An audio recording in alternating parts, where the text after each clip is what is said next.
I'm Dr. Jarrod Spencer, sports psychologist and author of the book, Mind of the Athlete, Clearer Mind, Better Performance. I'm so excited that you're joining me here today. This is a CD that I've created that's really going to drive home some of the very best practices I can share with you about an important topic called depression. Depression is far more pervasive than you could ever possibly imagine.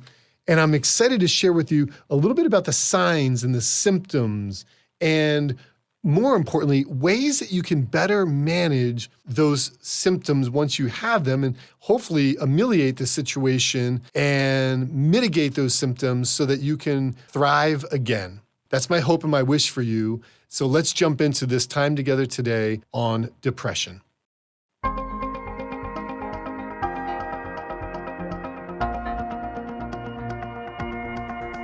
You're not alone if you've ever struggled with depression. In fact, one of the most amazing people I've ever met along my journey, somebody really tough, once opened up about his struggle with depression, and that's Dwayne Johnson, AKA The Rock. He grew up in Bethlehem, Pennsylvania, Freedom High School. I live in Bethlehem now. And a few years ago, I saw a video that DJ, as we referred to him back when we were all in high school, DJ was speaking with Oprah about his battle with depression, and here's what he said in that video. I found that with depression, one of the most important things you could ever realize is that you are not alone. You're not the first to go through it. You are not going to be the last to go through it. And oftentimes, it just happens. You feel like you're all alone. You feel like it's only you, and you're in your bubble. And I wish I had someone who could just pull me aside and say, hey, it's going to be okay. If Dwayne Johnson can battle depression as some big tough guy that we think, no, he's the most followed guy on social media in the world. No. Even Dwayne struggles with depression at times. And I think we can take comfort from his quote there that you're not alone if you're going through this too.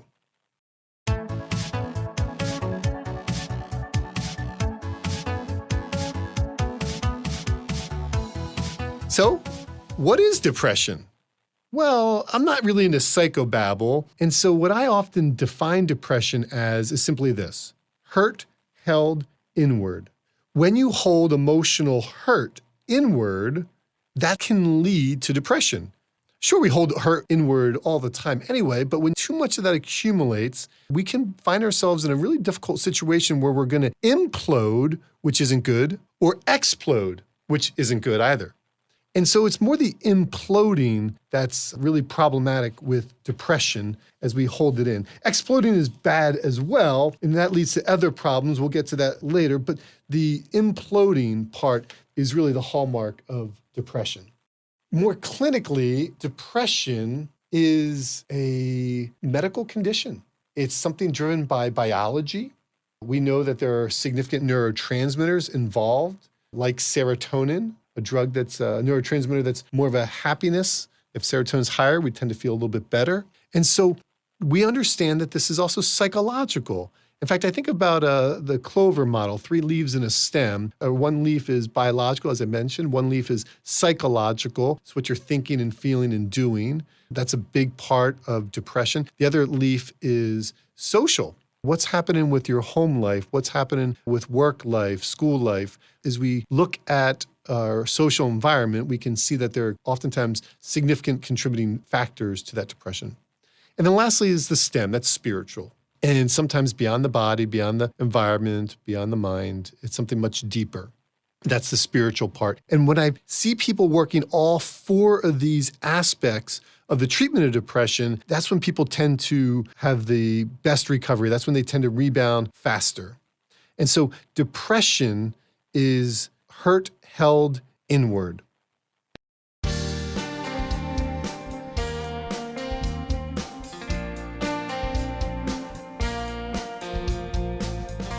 Now, what exactly is that emotional hurt? Well, emotional hurt is a big deal. We all have emotional hurt, but a lot of times we don't have the vocabulary words to describe that hurt.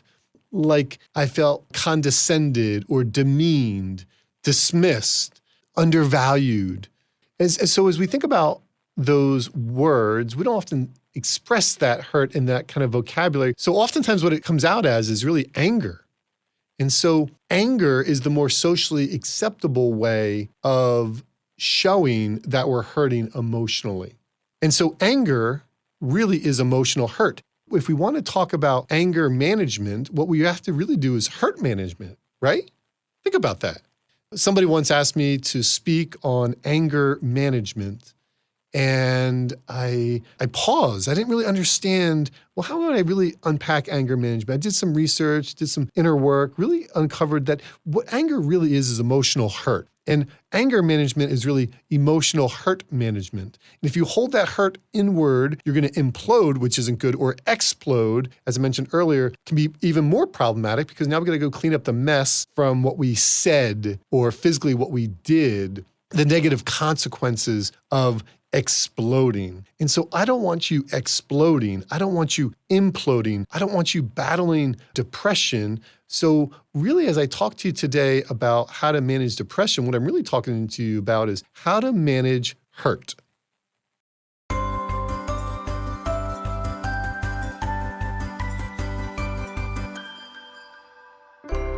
You might be listening to this and you might be saying, well, I'm not really clinically depressed. I'm not there, but I do feel a little depressed at times. That's actually more common.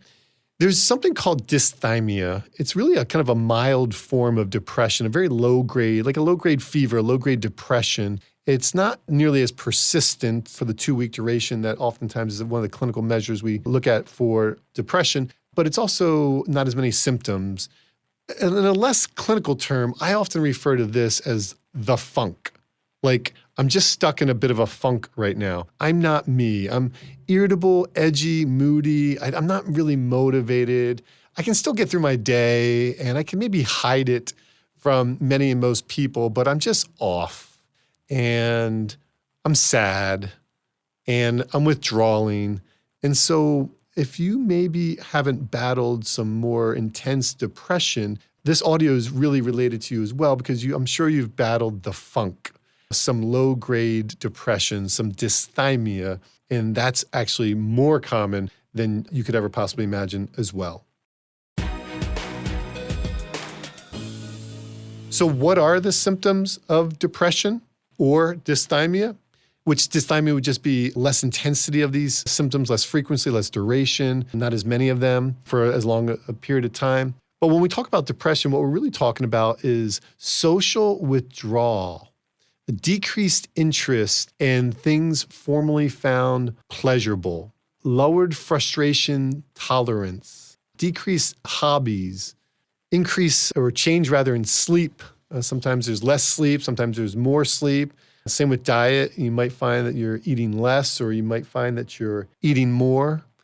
Sometimes there's this feeling of sadness that's so strong.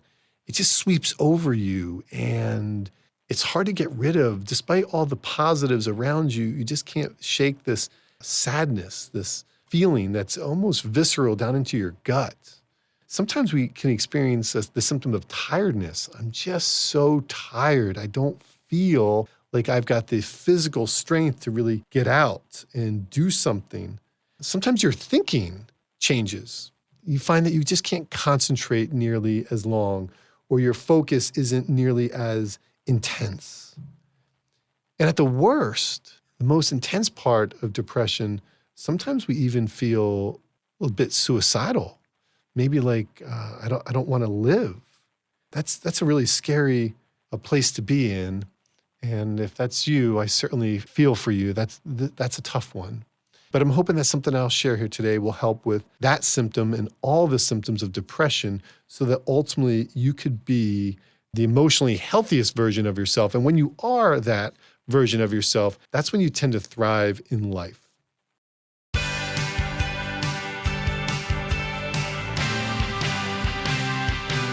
So let me share with you a little bit about stats on depression.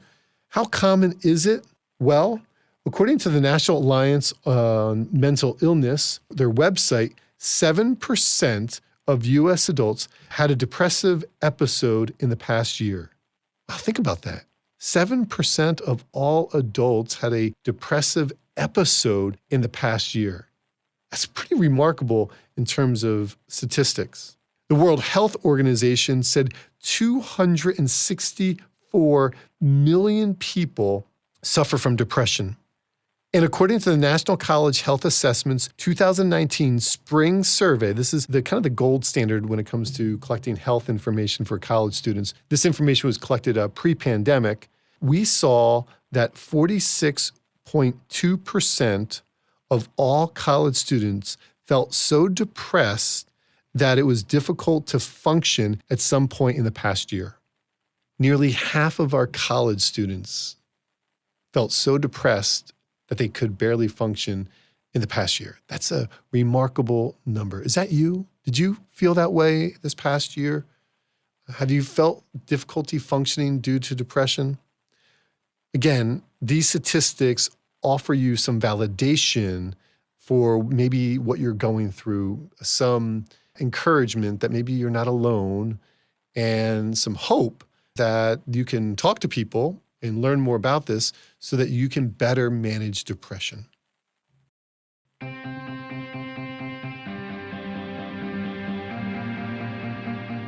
When we really manage depression, what we're really working on is the hurt management that I spoke of earlier. So let me ask you, how do you manage hurt? How do you deal with emotional pain? Because your answers to these questions are really important.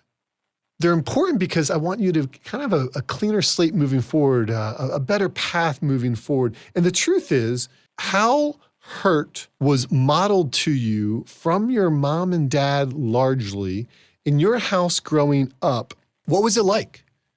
Because if you had a dad that would fly off the handle, get very angry very quickly, he didn't necessarily have that hurt management skill that maybe could tolerate it, or had the vocabulary word to express it, or had ways to resolve it without blowing up verbally or aggressively in some way.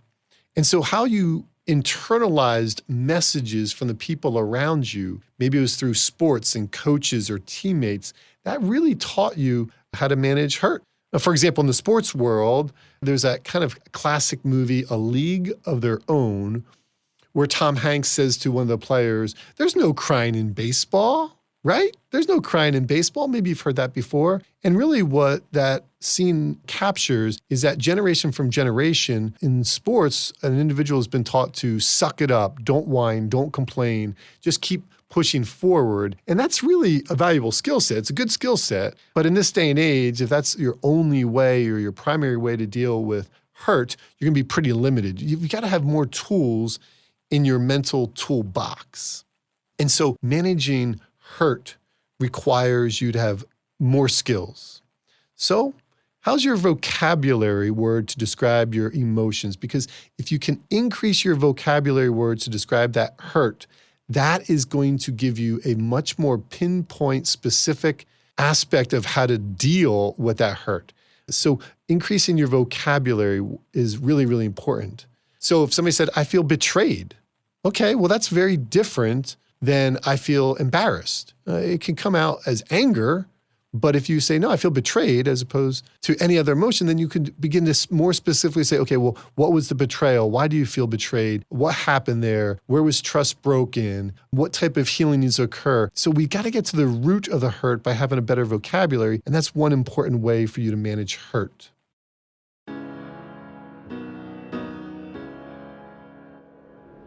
So let me ask you, what are some healthy ways you deal with hurt? What do you do? How do you like to release that hurt held inward? You've already got some good things you're doing. And what I'm trying to say to you right now is build on that. Take the things that you're already doing. And strength psychology says, build on those things that are working. When is it working? Why is it working? How is it working? Where is it working? And how do you build on that? That's really, really important for your management of hurt.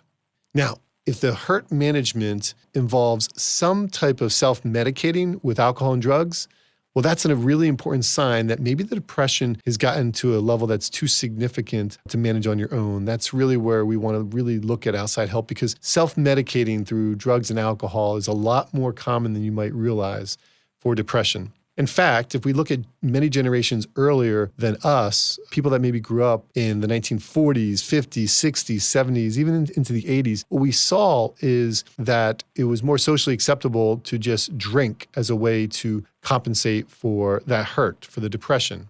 Oftentimes when I ask a person, is there any type of depression in the family tree? They may say, well, no, not really. And I'll say, did your grandfather drink a little too much? Well, he did. Yeah, that's what they say. He did drink a little too much. I said, well, that was likely the self-medicating for depression. And so that may have been one indicator that there's a genetic component to this, and that self-medicating with alcohol has been in the family. And we want to be especially careful with that. I also want to speak to you about the hurt management when it comes to suicide. It's scary, but if you're like me and most people, suicide has kind of touched your life either directly, indirectly, in somehow, some way with loved ones, family members, friends. It's sadly way too more common than what anybody wants it to be. And so hence suicide has touched my life and likely your life as well. And so what you need to know about suicide is this. Nobody wants to really commit suicide. What they really want to do is stop feeling the way that they're feeling inside. They don't want to have that hurt continue any longer. And specifically, what happens is they run out of hope. That somehow hope is lost that they're going to get out of this feeling. And they don't want to feel this way anymore, but they don't have any more hope that they're going to get out of that. And consequently, that's ultimately what leads them to acting out the intentions that they have and carrying out the intentions that they have in committing suicide. And so what I'm trying to say to you very clearly, if that's you, is this. There is hope. And the reason there is hope is because there is help. And there are people like me all across this planet that are trained and have a caring heart and that can help you to get out of that feeling that you're in and feel emotionally healthier. So suicide is more a question about hope, and I'm trying to drive home to you right now that there is hope because there's help.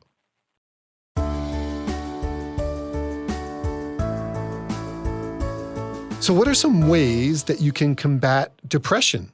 Lots of different options are out there, and I want to share with you just a bunch. They might not seem like the solution, and they're probably not the solution, but when done in conjunction with other techniques, or if they are done repeatedly with great intensity or frequency or longer duration, you might find that it significantly helps alleviate some of the symptoms of depression.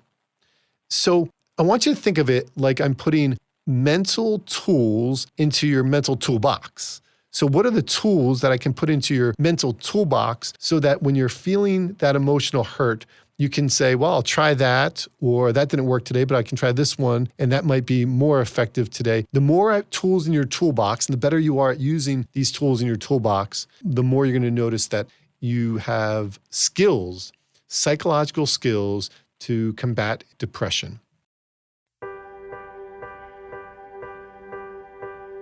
The very first skill I want to unpack with you is the most important. It's really medicine. Let me address that right from the get-go and say that depression is a medical condition, and it's always important for you to go talk to your physician about depression. You might find that some medicine, very commonly SSRIs, are prescribed, selective serotonin reuptake inhibitors.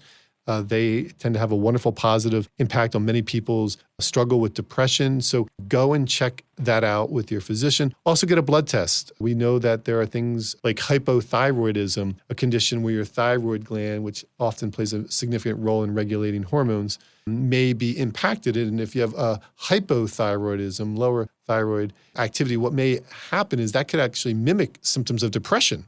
So you could be treated for depression, but if you're missing the hypothyroidism, you're not really going to experience the relief. So hence why always going to a physician, Speaking about this, getting blood tests, very important part of the treatment of depression. That's the very first technique I want to share with you.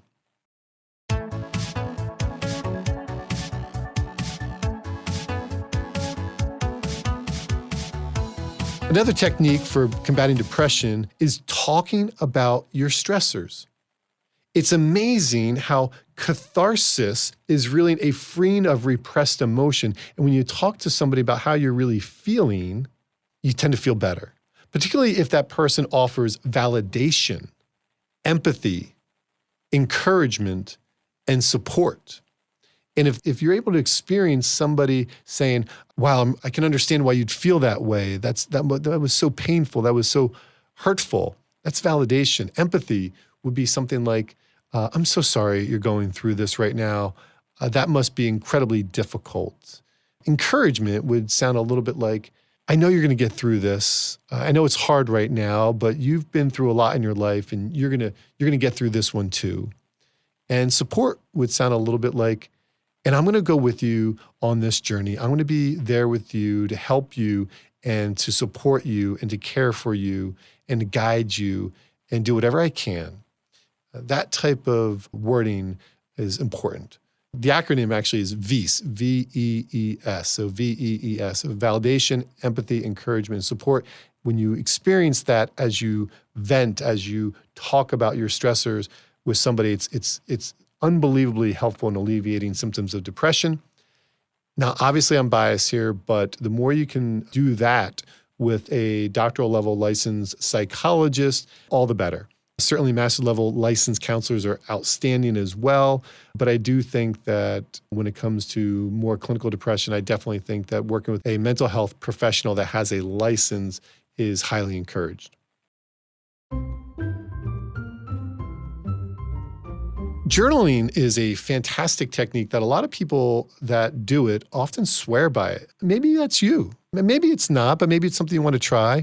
But the idea is that when you actually have a notebook, a journal, something you just write down thoughts and feelings, it doesn't have to be something like, Dear Diary, I feel sad today. No, it doesn't have to be like that. It could just be a free-flowing ideas that come to your mind. It could be a list. It could be whatever you need it to be. But the idea of literally writing down some of those things that are on your mind can be an incredibly cathartic experience and can be very helpful in alleviating depression. So if you haven't tried it yet, maybe you want to go get a journal. And maybe you want to get a cup of coffee and curl up in a good spot, maybe on the couch, and just begin to write some of what's on your mind. And you might find that that exercise of doing that daily becomes another great way to alleviate depression.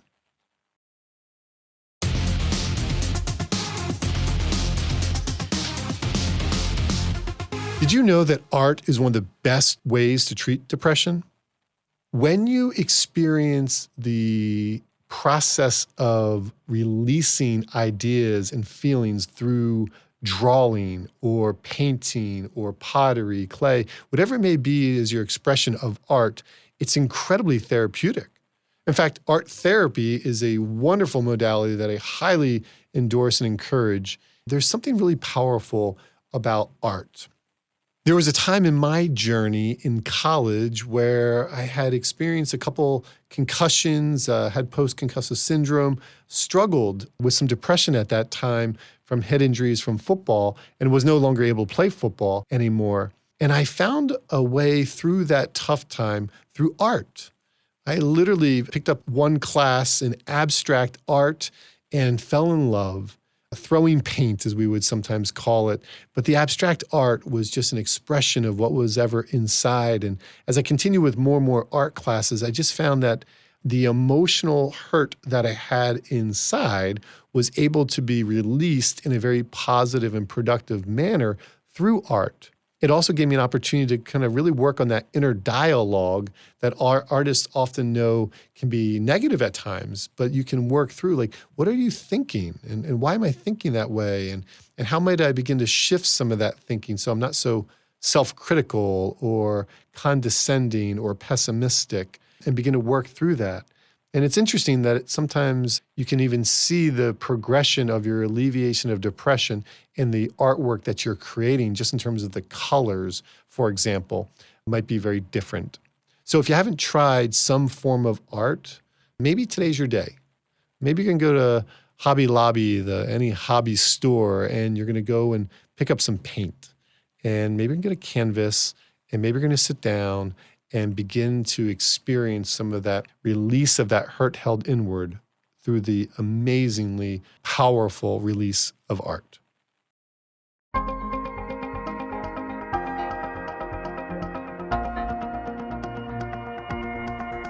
Stay out of the deep water. This is a piece of advice that I once learned from one of my counselors, and it was really helpful. Basically, what he said to me is, Jarrod, when you're feeling down and out and depressed, you tend to tread out into the deep water. Essentially, what he's saying is you're getting into these thoughts that are really unresolvable, complex dynamics that you really can't resolve right now. And that deep water, those deep thoughts, don't go there. He's basically saying, stay in the shallow water. At this moment when you're feeling depressed, really just keep your thoughts about more surface level things. He said, you're not going to be effective at really resolving and solving some of these deep water items. So keep your thoughts more on the shallow, more in the here and the now. Don't overcomplicate things. Keep things pretty simple. And so I found myself throughout my life remembering that piece of advice, and I share that with you today because I hope it might help you too.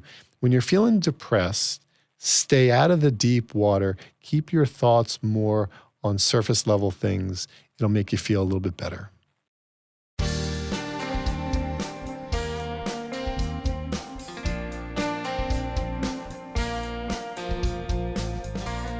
The truth is, when it comes to depression, like what really is at some of the roots, the deepest roots of depression? The truth is, it's complex family dynamics. You, me, and everybody have very complex family dynamics. And these are the things that people don't often see for you behind the scenes, right? I mean, what's presented to the rest of the world, how we interact with the rest of the world is one thing, but living with people, it's hard, it's challenging at times. And so those complex interpersonal dynamics are oftentimes what are a major contributor to depression that you might not even realize. But just the way your mom might speak to you, or that tone of voice, or that interaction you had with your dad, or that jealousy, the sibling rivalry that can occur with a family member. I mean, all of these things play into depression. And when I work with individuals in my private practice, and we're really like peeling the layers of the onion, getting back to some of the roots, the deeper part, or if we really are like trying to pull the weed out of the garden, getting the deeper roots there, one of the things I often see is there could be a complex interpersonal dynamic going on with a family member. And if we could really begin to work on that, we can really help the person feel unstuck. What would it be for you? And have you gone there? Because that's actually the place that I've found often bears the most fruit for the treatment of depression, but many people aren't willing to go there because it's messy and it's really involved, and they might not even seem like on the surface like they can solve it or resolve it. But what I'm saying to you is that a lot of really good therapeutic work can really help you to make those complex family dynamics a little bit better, and thus lessening depression.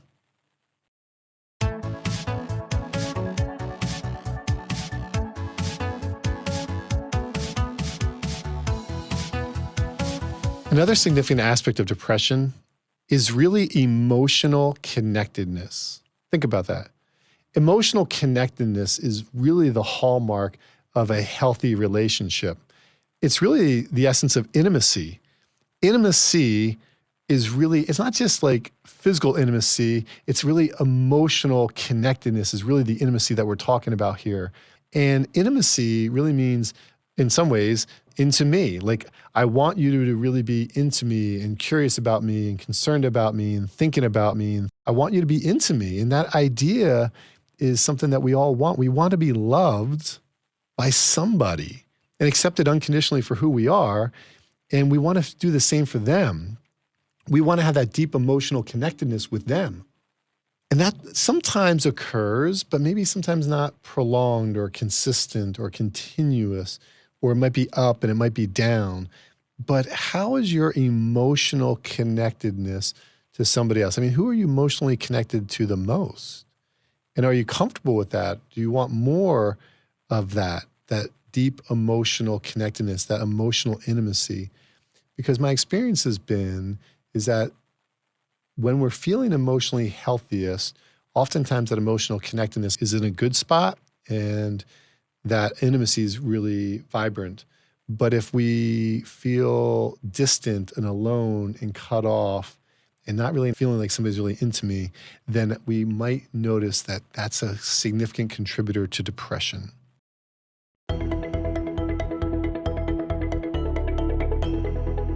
Somebody once said to me, you spend the first 18 years of life learning how to live, and then you spend the next 80 years trying to undo all the negative junk from the first 18.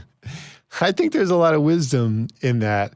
And despite everyone's best intention to raise children in a wonderful home and give them the best that they can to succeed, the reality is we all have things that have occurred in the first 18 years of life where it didn't go so well. It was tough. There was hurts held inward, and there was situations that emerged that despite everyone's best intentions, it didn't work out in a way. And all these things can contribute to a lot of fracturedness in the first 18 years of life. It's almost like the basement of the house. I mean, people look at a house and say, wow, look at that building. It has nice shutters and windows and a front porch. But really, if you go see the basement, that's interesting. And you see the foundation, that'll tell you how well the house is going to stand up. And a good solid foundation, a good solid first 18 years of life can go a long way at helping a beautiful home. But the reality is there's cracks in your walls, isn't there? Your basement foundation's got some areas that maybe need to be repaired. And a lot of times in counseling, some of the most effective work is really going back to the first 18 years of life and saying, let's look at this and let's work on this and let's patch that up. Let's fix that up a little bit. And my experience has been that by doing that kind of therapeutic work, oftentimes that first 18 years of life, we can repair some of those things. So the next 80 years of life, you don't have to continuously try to undo and fix some of those things. We can kind of fix it up and move on. So the first 18 years of life really does hold a lot of work that could be helpful for you to alleviate depression if you wanted to look at that aspect of your life again.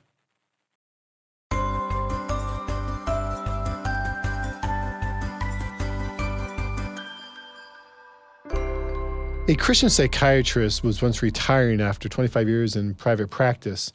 He was asked, what would he prescribe to somebody who was depressed? And his response shocked the interviewer when he didn't name a medication, but he said, I would encourage that person to go across the street and find somebody who's struggling more than they are and go help that person, because nothing makes us feel better than when we help somebody else that's struggling more than we are. When I heard that, I said, there's a ring of truth to that. And it resonated with me. I said, maybe that's one reason why I love being a psychologist so much, is because I'm hurting just like everybody else is hurting. But when I help other people that are hurting maybe a little bit more than I am, it makes me feel better. You know, I think about this quote I also heard from Pope Francis that ties into what I'm trying to say to you right here. Pope Francis once said this: rivers do not drink their own water. Trees do not eat their own fruit. The sun does not shine on itself, and flowers do not spread their fragrance for themselves. Living for others is a rule of nature. We are all born to help each other. No matter how difficult it is, life is good when you are happy, but much better when others are happy because of you. Life is good when you are happy, but much better when others are happy because of you. If you want to feel a little bit less depressed, go out there and find somebody who's struggling more than you are and go help that person. And you yourself, in turn, are going to be happier.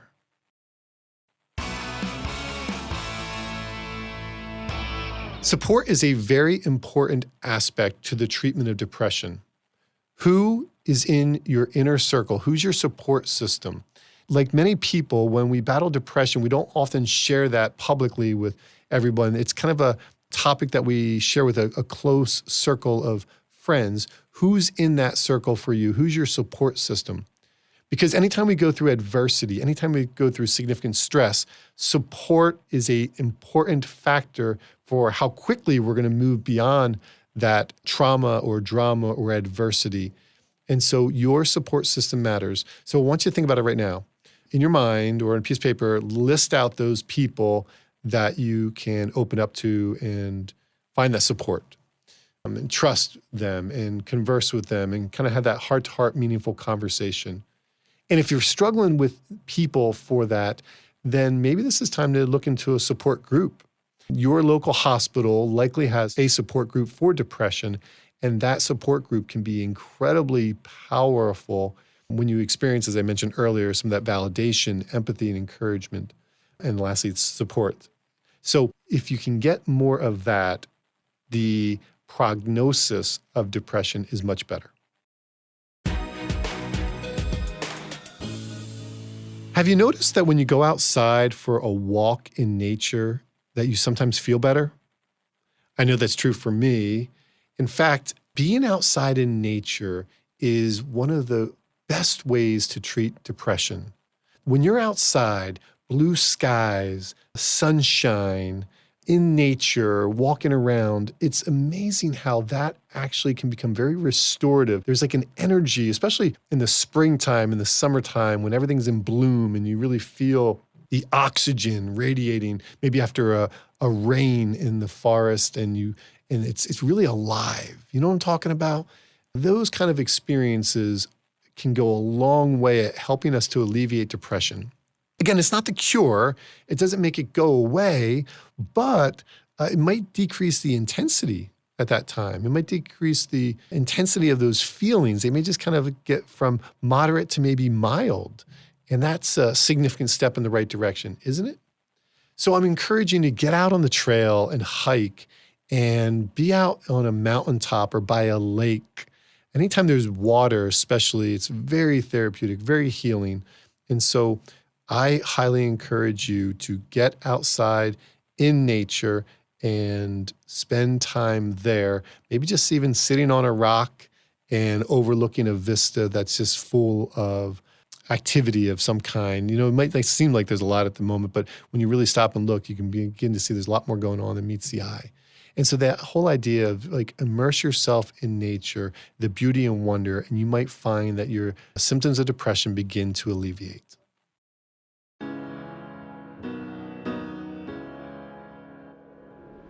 Water therapy is another great technique. I learned this from a pilot. He would fly a plane over to Japan from the United States. And then he would spend a few days there, and then he'd fly that commercial plane back. And I said to him, how do you deal with that time zone change and the impact that it has? And he said, I learned a wonderful technique from a good friend of his when he was over in Japan about the importance of water therapy. And really what he was saying is that our bodies are largely water. And when we spend time in a swimming pool, for example, we tend to feel better. If we spend time in a hot tub or a cold tub, or there's therapy pools that are kind of warmer than a regular pool, and there's bars around the outside that you hold on to, they can stretch your legs, and they might have like floaty things in there you could use to move your arms around. And so the idea is that water therapy can be a great way to alleviate depression too. I found that in my own personal life that when I have low emotional energy, when I'm stuck in that funk, when I don't have the ambition to work out, but I want to do something for myself to feel better, water therapy is a wonderful thing to do. So it could be a steam room, right? That you might sit in a steam room for a while. You might try to drink lots of water, really kind of hydrate your body really good and feel like, okay, I'm flushing out some of my stress that way. And so being properly hydrated, and as I mentioned, hot tub, cold tub, steam room, saunas, showers, a long shower. I mean, when's the last time you've done that? Maybe a long, hot shower. Maybe even crying in the shower. A lot of people, you might not know this, but a lot of people will cry in the shower. It's a safe place to cry and be very, again, cathartic. So maybe we can take a page out of this pilot's playbook and really put it in your playbook to say, water therapy can be an effective way to help you to alleviate some symptoms of depression.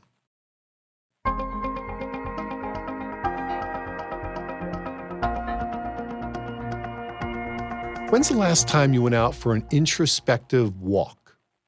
Just by yourself, just you, where you're out there with the intention of thinking, really thinking about your life and putting puzzle pieces together, problem solving, ongoing stressors, thinking at a deeper level. You see, introspective walks can be a great way to help alleviate some of the symptoms of depression. Introspective walks, especially if you can do it out in nature, can go a long way as well. But maybe that's not a realistic possibility. Maybe it's just something that you're doing around your neighborhood, on the streets, or maybe on a treadmill. The idea is that when you get lost in your own thoughts, I know that sometimes that could be a scary place, especially when we're battling depression. But sometimes when we're moving, it changes things. You see, when you go for a walk, you've got to be on alert. Am I going to step off that curb? Where's my foot going to fall? Am I going to roll my ankle? Is there a car coming in the distance? Is that dog over there that's barking safe? Or maybe is it going to run at me? Your mind is thinking at a higher level. And so when you're walking, you're processing things in a better way. Your body's also starting to get a sweat as you walk, so it releases some of the feel-good neurotransmitters like serotonin and dopamine and norepinephrine. Some of the natural painkillers, those endorphins, get released. And so all of that can make an introspective walk a powerful way for you to think about your life and process some of those emotional hurts in a way that's more positive and productive than maybe just sitting and stewing and going circular round and round about those thoughts. Get up off the couch, out of the bed, go for an introspective walk.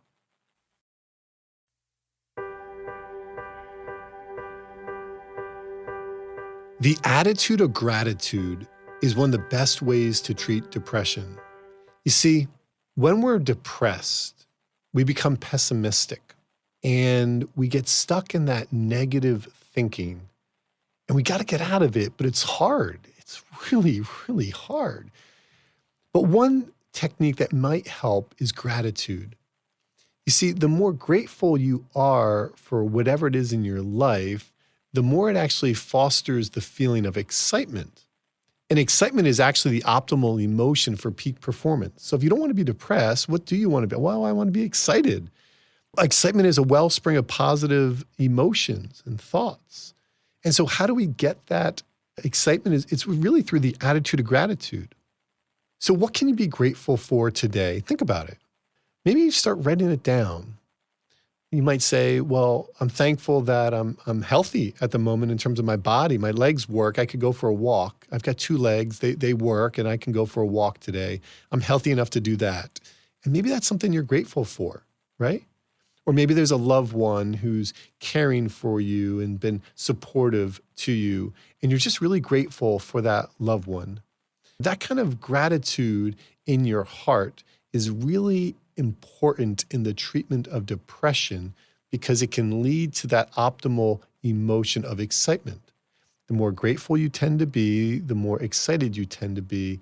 And that is really where I want your heart and mind to be eventually, is excited. So maybe it's in that journal we talked about earlier that you're going to every day go through that attitude of gratitude. Or maybe it's when you drive in the car and you pass a certain location every day, and it just is a cue for you to say, okay, when I get to that point on my commute, that's when I go into my attitude of gratitude. Or maybe it's before a game or a practice or a workout, and you take a few minutes to say, okay, what am I grateful for at this very moment? And as you can foster that, the attitude of gratitude, you are going to tend to feel better.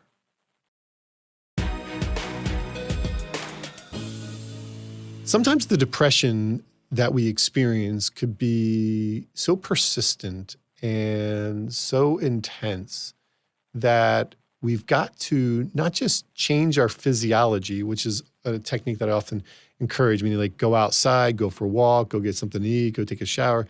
Sometimes we've got to actually retreat and get away. And that's sometimes very necessary for the treatment of depression, is to just get a little alone time, you time. Now, that may seem a little counterproductive because sometimes when we're depressed, we're kind of socially withdrawing anyway. But what I'm saying is maybe treat yourself to a retreat. I can share with you that this is something that I did in the middle of the pandemic, or rather the earlier part of the pandemic. I found myself just feeling sadness, and that funk would come over me for a day or two or three, and then it would alleviate, and it would circle back again. I'm trying all the things that I am speaking and preaching and teaching on, but I wasn't able to really alleviate it. And so I basically went away for a 3-day, 2-night little retreat by myself and went to a nice place in the Pocono Mountains of Pennsylvania, had plenty of time for introspective walks and water therapy and eating healthy foods and getting alone time. And for me personally, I spent a lot of time in prayer, communicating with God, and really that kind of retreat got me out of the funk. In fact, during that time, I even picked up a new hobby, which has been yoga. And I felt like that was something new and exciting that I could begin to study and learn and talk to people about. And that's been a wonderful release. So I share that example with you of my retreat during the pandemic because sometimes you're going to need a retreat too. And where would you go? How much money could you allocate to it? What do you need from your retreat? What would it look like? How long does it need to be? And so a retreat center, and there's many of these kind of places anywhere, or you can create your own type of retreat. But the point is, someplace other than where you're at can really go a long way in helping to alleviate depression.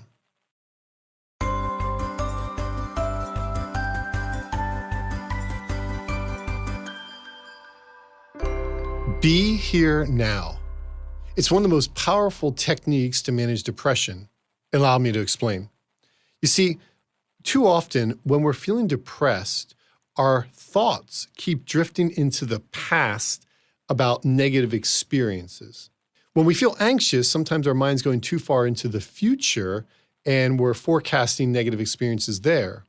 We don't want our mind going into the future in that way. We don't want our minds going in the past in that way. The idea is be here now, is be in the moment. Keep your mind right here, right now. It's the place your mind is safest. My grandfather, Spencer, he was a bit of a crude, rude, gruff guy. And he taught me once this saying when I was younger, and it seems very relevant now. He would say, Jarrod, if you have 1 foot in tomorrow and you have got 1 foot in yesterday, then you're pissing on today. And so I share that humorous phrase by my grandfather because he was right. We are not taking advantage of today. And the place where I want your mind to be to offset the depression is right here, right now. So like a car that continually pulls to one side while you're driving it and needs to be corrected, so too might your mind continually pull to one way of the past. And you think about those things. If you can continue to pull your mind back to the moment, one of the things I say to myself is right here, right now, right here, right now. And I come back to my 5 senses. What do I see, smell, touch, feel, taste? If I can come back to these senses and I can come back to the moments by saying something, a mantra, kind of a word or phrase you repeat to yourself to elicit the desired emotional state. If I can do that, I can retrain my brain to come back to the moment. Now, the truth is, yeah, eventually I start thinking about that negative thing again and I try to pull it back. And so it's a skill, and it's not something that works all the time, but it's a skill that's necessary for us to work on. And sometimes even meditation, and the practice of meditation is really the practice of keeping your mind in the moment, might be something that would help you. Ultimately, we don't want our minds drifting to the past. We want to be here now.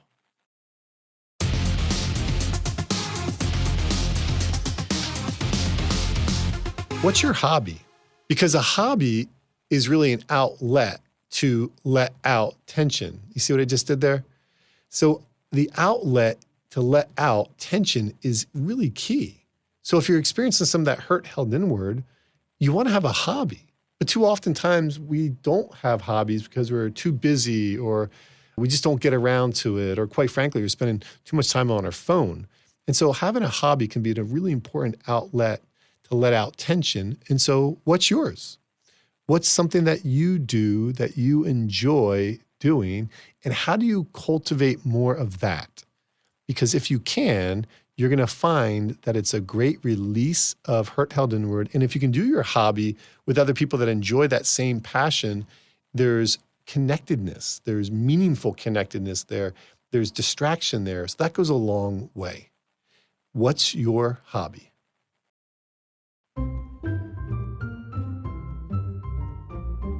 When we talk about treatment of depression, what we need to know is that your diet matters. Now, if you're anything like me and many other people, when we feel a little depressed, we tend to reach for high fat, high sugar, high salt food, and we don't often have the cleanest of diets. But the truth is, having a healthier diet is necessary.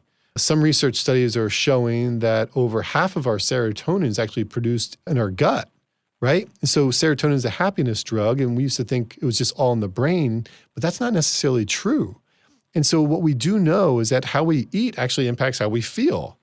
And we've known that for some time. You've known that for some time. But the question for you right now is like, what adjustments can you make to your diet to really help alleviate some of those symptoms of depression? A lot of times we often crave, this sounds interesting, we often crave that which we are allergic to or sensitive to. So we might actually have a craving for something that our body's like, you know what, that doesn't really agree with me. Share a personal example with you that I happen to love ice cream, I still love ice cream. But when I did a test, I found out that ice cream is one of those things that my body really doesn't digest very well. And so I've got to be careful with dairy. And so, but I craved it, but I was kind of allergic to it. And so as such, you know, what do you sometimes crave, especially when you're stressed, that maybe you probably shouldn't be eating? And how do we make an adjustment in your life so your diet could be cleaner?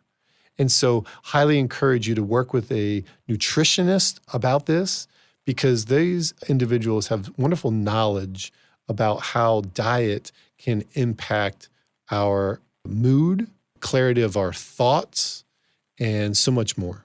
So, your diet matters.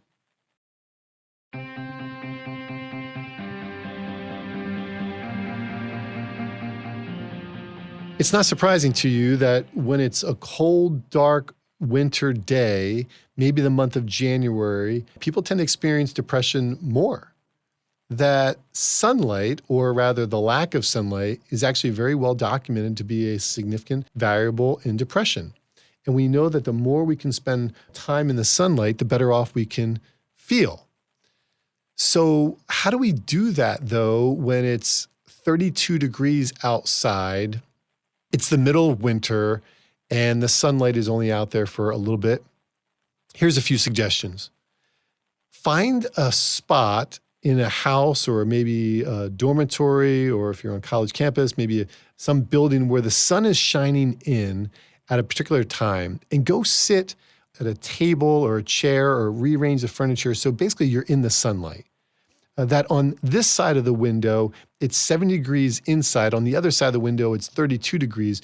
But you're sitting there in your shorts and your t-shirt, absorbing that sun as though you were outside on a summer day. And being able to actively incorporate this matters, that your skin absorbs the sun. And that's an important part. You see, in the wintertime, it's oftentimes just our hands and our face that gets to absorb it. But, you know, as that saying sometimes goes, you know, sun's out, guns out. You know, you got your shirt off and you're really absorbing that sun. Well, people tend to feel better, right? On a nice spring warm day, or maybe at the beach with just a bathing suit on, that we tend to feel a little bit better. And a big factor for that is the sun. So what can you do to find a way to expose yourself to more sunlight so that you can actually feel better that way too.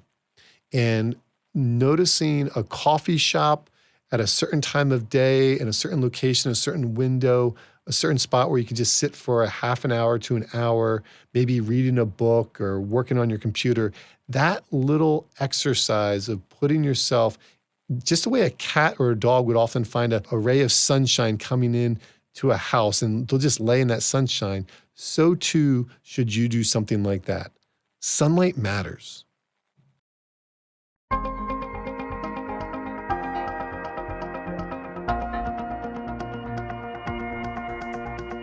When we think about treatment of depression, as I mentioned earlier, we look at it from a bio, psycho, and a social angle. But that stem of that clover I mentioned earlier is really spiritual. And sometimes beyond the body, beyond the mind, beyond the environment, we got to dig a little bit deeper into our spirit.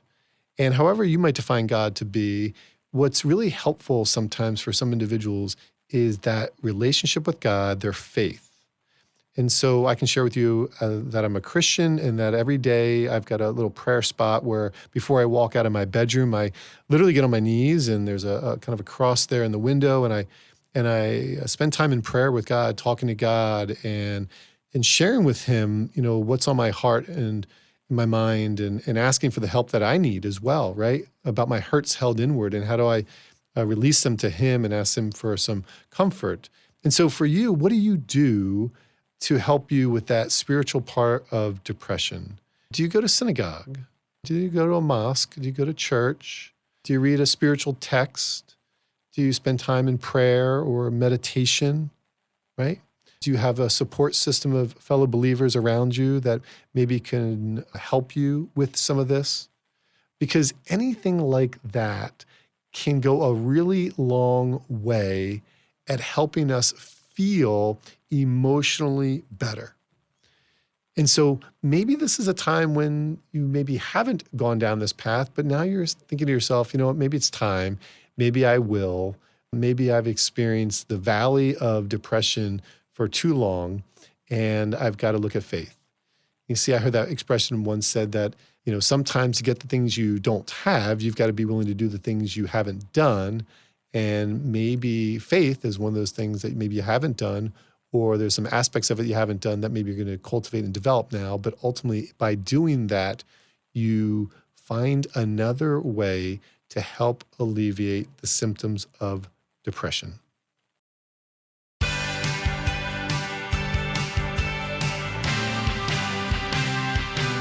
I want you to know that as I'm talking to you about how to manage depression a little bit better, I don't just understand it as a licensed psychologist, I also understand it personally. In fact, I wrote about it in my book, Minded the Athlete, Clear Mind, Better Performance. And I want to share that story with you now as a way to offer some hope and some encouragement to you. As the story goes, I was a junior in high school, sitting on my bed in my parents' home in Phillipsburg, New Jersey. It was a Sunday afternoon in March, and the tears were rolling down my face as I was crying. My mom heard my cry, and she poked her head in my room, and she said to me, "Are you okay?" And I said, "I'm not." She said, "Well, what's the matter?" And I said these words to my mom that I'll never forget. I said, "I don't want to die, but I don't want to go on feeling like this anymore either." My mom's eyes got really big and she said, "What are you talking about?" And I said to my mom, I'm not talking about harming and hurting myself. I'm not there, but what I am saying is I can't keep going on feeling the way I'm feeling inside. I can't stand it. That hurt was too much. You see, to the rest of the world, they thought I had it all together. Does the world sometimes think that you have it all together, but really inside you're struggling a lot more than they realize? Because that's exactly the way it was for me. You see, on the surface, I had just led my team to a state championship in wrestling, led my team to a football conference championship. I was being recruited Division I in two sports. I had all A's and B's. I had the pretty girlfriend and cool friends and supportive family. I was the 4-time class president. On the surface, it just seemed like, well, not Jarrod. He's fine. He's the leader. He's the scholar. He's the athlete. He doesn't get depressed, right? Wrong. Because at that moment, I was at that brink of I just couldn't take it anymore. There was too much hurt held inward without people really understanding.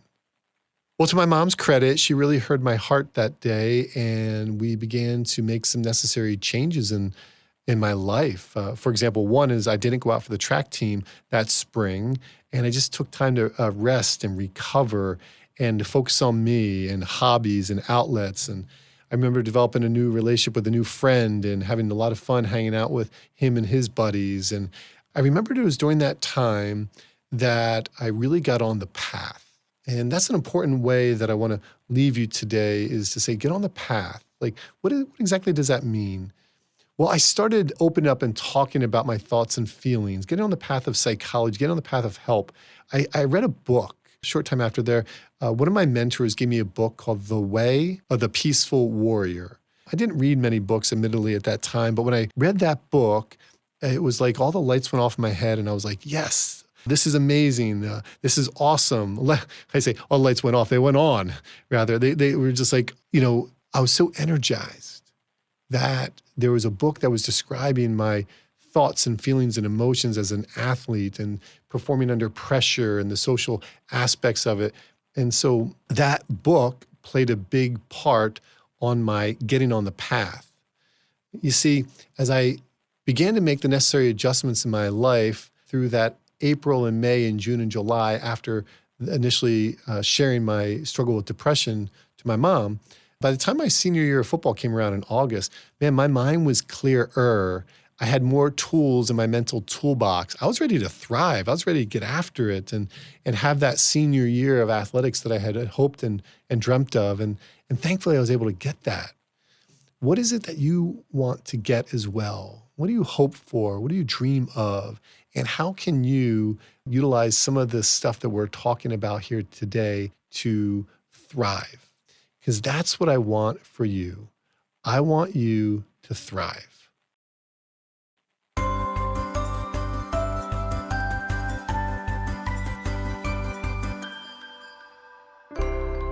My parting message to you today on the management of depression is to get on the path. The pathway of psychology is phenomenal. And when I got on the path for the first time in high school, I've never gotten off. And what I've learned is that there's so many wonderful teachers and preachers and mentors, authors, podcasts, YouTube videos. There's so many resources out there for you and for me that can be incredibly advantageous for us to deal with the emotionality of life. That so often we don't work on that part of ourselves. But what I'm saying to you is, if you would, maybe, just maybe, this could be a day that changes your life forever. Maybe today's the day you get on the path and you apply many of the things that I spoke about today, and you realize that I'm just one person pointing you to this path, saying there's so much help here. And consequently, there's so much hope here that you don't have to go on feeling stressed and maybe breaking down and maybe even breaking away. I don't want you there. Go get on the path. Apply these skills, these tools from your mental toolbox that you've just acquired, and maybe you'll begin to notice that the symptoms begin to fade and you begin to feel better. And you begin to feel more excitement and more joy and more peace of mind and more gratitude. That's my hope. That's my wish for you. Get on the path.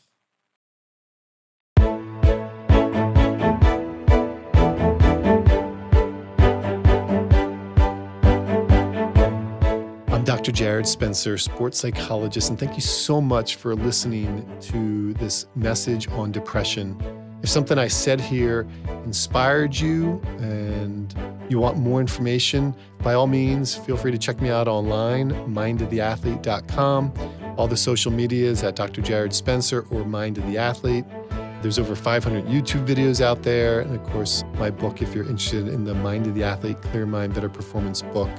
Ultimately, I'm honored and really appreciate that you listen to this message here. And I hope that something I said helps you along your journey, and that until our paths cross again, I wish you all the best. Be well.